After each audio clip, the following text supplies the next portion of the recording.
3 Israeli hostages have been released by Hamas in exchange for 183 Palestinian prisoners.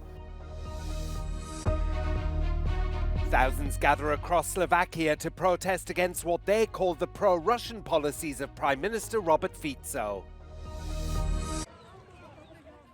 3 Israeli hostages released by Hamas on Saturday have returned home to Israel.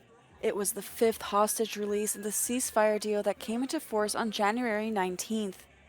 Eli Sharabi, Ohad Ben Ami, and Or Levi were captured during the 7 October 2023 incursion into southern Israel, which sparked the war in Gaza. Sharabi and Ben Ami were taken from Kibbutz Be'eri, one of the hardest-hit communities of the attack. Including Saturday, Hamas has so far released 21 out of a total of 33 hostages set to be freed in the first 6-week phase of the ceasefire deal. In exchange for Saturday's release, Israel is releasing 183 Palestinians being held in Israeli prisons.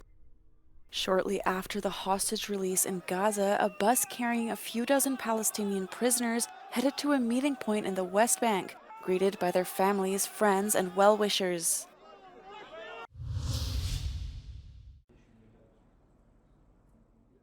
The Baltic states of Estonia, Latvia, and Lithuania disconnected their electricity systems from Russia's power grid on Saturday in order to integrate with Europe's system. Aimed at integrating the countries more closely with the EU and boosting security, the years-long process gained urgency with Russia's invasion of Ukraine. Despite worries about possible sabotage and disinformation, no disruptions were reported during the switch. Tai yra pagaliau pasiektas tas tikslas, kurio mes ilgai siekiam. Ką tai reiškia techniškai? Tai reiškia, kad mes išeinam į izoliuotą darbo režimą, bet iš esmės Baltijos šalių energetikos sistema yra pagaliau mūsų rankose. Mes ją valdome. For a day and a half, the Baltic states are operating independently. Their power grids are being synchronized on Sunday afternoon with the continental European grid. At the same time, European commissioners, including President Ursula von der Leyen, are attending the Baltic Energy Independence Day celebration in Lithuania. Thousands of people have gathered across Slovakia to protest against what they say are the pro-Russian policies of Prime Minister Robert Fico. The latest wave of rallies was fueled by Fico's recent trip to Moscow to meet Vladimir Putin, a rare visit to the Kremlin by an EU leader since the 2022 invasion of Ukraine. Fico's recent remarks that Slovakia's foreign policy could involve leaving the European Union and NATO has contributed to the unrest. The latest rallies took place in 41 locations in Slovakia, up from 28 2 weeks ago. Fico is a divisive figure in Slovakia and has escalated tensions by accusing protest organisers of working with foreigners to engineer a coup. Fico's views on Russia have largely differed from the European mainstream. He ended Slovakia's military aid for Ukraine, criticised European Union sanctions on Russia and vowed to block Ukraine from joining NATO.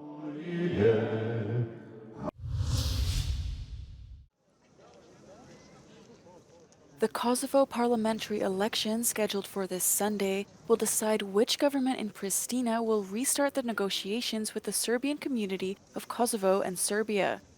The talks, sponsored by Brussels, have stalled during the mandate of the outgoing Kosovan Prime Minister Albin Kurti, a leftist nationalist that is struggling to win a clear majority.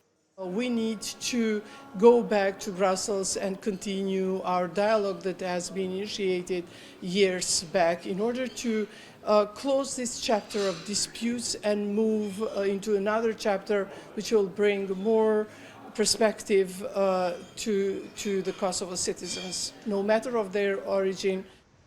The EU and the US have imposed Kosovo's sanctions for the derailment of the inter-ethnic dialogue between the Kosovan Albanian majority and the Serbs. Even Albin Kurti said, in a day or two, that he will not form, the association of the Serbian municipality. Actually, in our program is that we still expect, full implementation of that agreement and creation, of this association of the Serbian municipalities.